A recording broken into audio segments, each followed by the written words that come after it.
লোহিত সাগরে ইসরায়েল সংশ্লিষ্ট জাহাজ ম্যাজিক সিজ ডুবিয়ে দেওয়ার এক্সক্লুসিভ ভিডিও প্রকাশ করেছে ইয়েমেনের হুতি আনসার নেতৃত্বাধীন সশস্ত্র বাহিনী।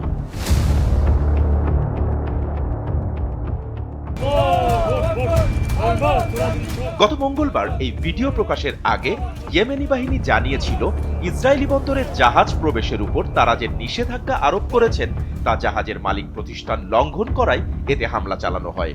দক্ষিণ পশ্চিম ইয়েমেনে লাইবেরিয়া পতাকাবাহী গ্রিক পরিচালিত বাল্ক ক্যারিয়ার এমভি ম্যাজিক সিজের উপর হামলার দায় স্বীকার করে হুতিরা জানিয়েছে যে জাহাজটি ডুবে গেছে। ফুটেজে দেখা যায় জাহাজের ক্রুরা ইয়েমেনের নৌবাহিনীর জারি করা সতর্কবার্তা উপেক্ষা করছেন। এরপর মানববিহীন নৌযানগুলো জাহাজে আঘাত হানতে থাকে। এরপর জাহাজে উঠে অভিযান চালায় ইয়েমেনি নৌবাহিনীর স্পেশাল ফোর্স। অভিযানের পর জাহাজটি লোহিত সাগরে পুরোপুরি ডুবে যায়। জিবুতি কর্তৃপক্ষ জানিয়েছে ম্যাজিক সিজের সমস্ত ক্রুকে একটি যাত্রারত বণিক জাহাজ উদ্ধার করে সোমবার জিবুতিতে নিরাপদে পৌঁছে দিয়েছে।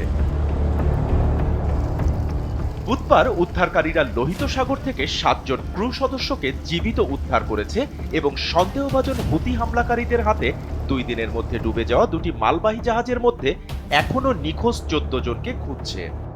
মায়ের আত্মনাদ শেষ আমার ছেলের আদর করে আমার গেঞ্জি পরে দেবো। আমি আমার বাবাকে শুধু একটা বার জড়িয়ে ধরতে চাই। যে কথা যায়নি বলা এসএ টিভির এই প্ল্যাটফর্মে সে কথাগুলোই বলবেন আপনি, শুনবে গোটা বিশ্ব।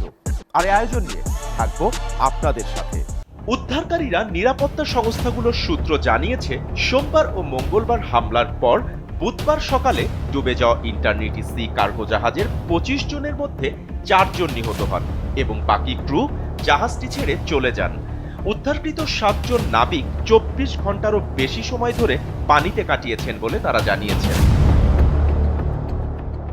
ইয়েমেনের সশস্ত্র বাহিনীর বিবৃতি অনুযায়ী এই জটিল অভিযানে 5টি ব্যালিস্টিক মিসাইল, 3টি ড্রোন ও 2টি মানববিহীন নৌযান ব্যবহৃত হয়। বারবার আঘাতের পর জাহাজটির তলদেশে ফুটো তৈরি হয় এবং শেষ পর্যন্ত এটি ডুবে যায়। বিবৃতিতে বলা হয়, ফিলিস্তিনের গাজা উপত্যকার নিপীড়িত জনগণ এবং তাদের সাহসী প্রতিরোধ সংগ্রামের প্রতি সংহতি জানিয়ে এই অভিযান পরিচালিত হয়। ফিলিস্তিনিদের অধিকার রক্ষার প্রতিশ্রুতি ব্যক্ত করে এতে বলা হয়, এই অঞ্চলে ইহুদিবাদী আগ্রাসনে যথাযথ জবাব দেওয়ার জন্য তারা সম্পূর্ণ প্রস্তুত।